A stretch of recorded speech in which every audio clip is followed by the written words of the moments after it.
ويمر العمر بنا ونمر على أفكار فيها ما ينفعنا حين بعقل نختار. الماضي يهدينا خير دروس للعمر، والحاضر بيدينا نهديه حصاد الفكر، والحاضر بيدينا نهديه حصاد الفكر.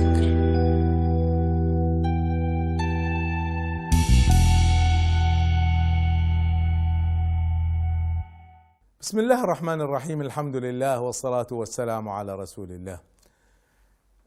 أي تاريخ بما فيها التاريخ الإسلامي لأي أمة فيه فترات صعود، فيه فترات نزول، طبيعي جدا. نحن اليوم نعيش في نزول على فكرة، لكن لن تستمر، سنصعد مرة أخرى. فهناك بعض الناس لما يتعامل مع التاريخ يأخذ فقط السلبيات ويطلع تاريخنا أسود. إذا فعلت هذا طبعا سيطلع أسود. وهناك بعض الناس يذكر فقط النقاط العالية في مجتمعنا والمظاهر الجميلة والإنجازات الرائعة والإيجابيات فقط. طبعا أيضا هذا خلل. فبعض الناس لما أناقشهم يقول لي بس هذا في تحفيز للناس، تحفيز أن نذكر الإيجابيات فقط. لا، ليس تحفيزا، هذا خطأ ويجب تعديله. لماذا؟ الذي يحفز الحقيقة هي التي تحفز، ليس الخداع، ليس الكذب، ليس الاجتزاء للتاريخ. الحقيقة هي التي تحفز. وإذا لم نفعل ذلك ماذا سيحدث؟ نحن إذا ذكرنا فقط الإيجابيات سيظهر لنا تاريخ ليس حقيقي، وبالتالي سيظن من يقرأ هذا التاريخ وبالذات الشباب أن كل الشخصيات التي مرت علينا هذه شخصيات طاهرة مستواها عالي، يقوم الليل ويصوم النهار وعالم وجليل وما عنده أخطاء. ما إيش هذا؟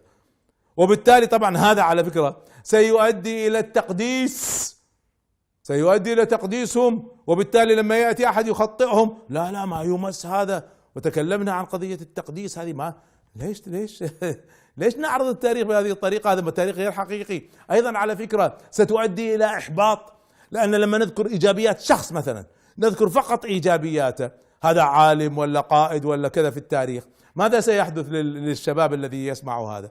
سيقول من يقدر يوصل إلى مستواه؟ هذا لا يمكن أن نصل إلى مستواهم. الله سبحانه وتعالى علمنا في القرآن الكريم يتكلم عن أعلى فئة في الجنة وهم السابقون السابقون أولئك المقربون. يقول الله عز وجل عنهم ثلة من الأولين، عدد كبير من الأولين، وقليل من الآخرين، من الذين سيأتوا فيما بعد ناس وصلوا إلى مستواهم، نسأل الله سبحانه وتعالى أن نكون منهم. فعندما نظهر نعطي التاريخ مشوها بالإيجابيات فقط، هذا تشويه، لن نصل إليهم. ليش؟ هم الذين سبقونا هؤلاء ما عندهم أخطاء، ما عندهم ذنوب، معصومين. هذا ليس صحيحا.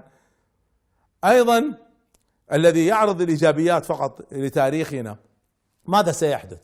سيحدث ظن عند الناس أننا اليوم في قاع القاع. هذا غير صحيح. نحن لسنا في قاع القاع. على فكرة هناك فترات في تاريخنا هي أسوأ من تاريخنا اليوم. عندما احتل المغول الدولة العباسية وسيطروا على بغداد كان وضعنا مؤلم أشد من وضعنا اليوم.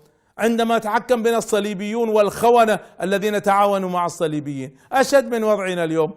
عندما تقسمت الأندلس إلى 22 دويلة كما هي الدويلات العربية اليوم، كان وضعنا احنا العرب على كل حجمهم اليوم 22 دولة. في ذلك الوقت الأندلس وحدها بس 22 دويلة. احنا وضعنا أسوأ من وضعهم اليوم. أيضا عندما نعرض الإيجابيات فقط لن نتعلم من الأخطاء، لن نتعلم من أخطائنا، لأن ما ذكرنا الأخطاء أصلا، ما تكلمنا عنها أصلا، فهذا غير صحيح. وأخيرا احتقار الأمم الأخرى. عندما نعرض الإيجابيات فقط سنظن أننا أمة عظمى، هذه لا يشق لها غبار وليس عندها أخطاء، هكذا يعرضوا. وبالتالي سيحدث شعور وهمي بالعظمة، شعور وهمي بالعظمة. نحن أمة عظيمة نعم، لكن في البشر أيضا نافستنا وما زالت تنافس، اليوم تفوقت علينا.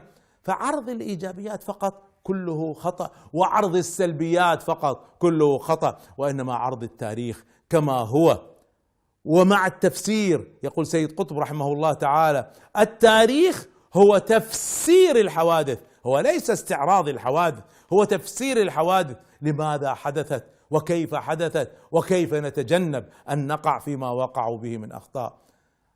تعاملوا مع العلم بحيادية وبمنطقية، عندها تستطيعوا أن تستفيدوا منه، وفي ذلك جزء منه رئيسي علم التاريخ.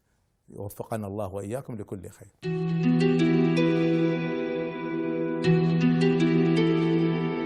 ويمر العمر بنا ونمر على أفكار فيها ما ينفعنا حين بعقل نختار.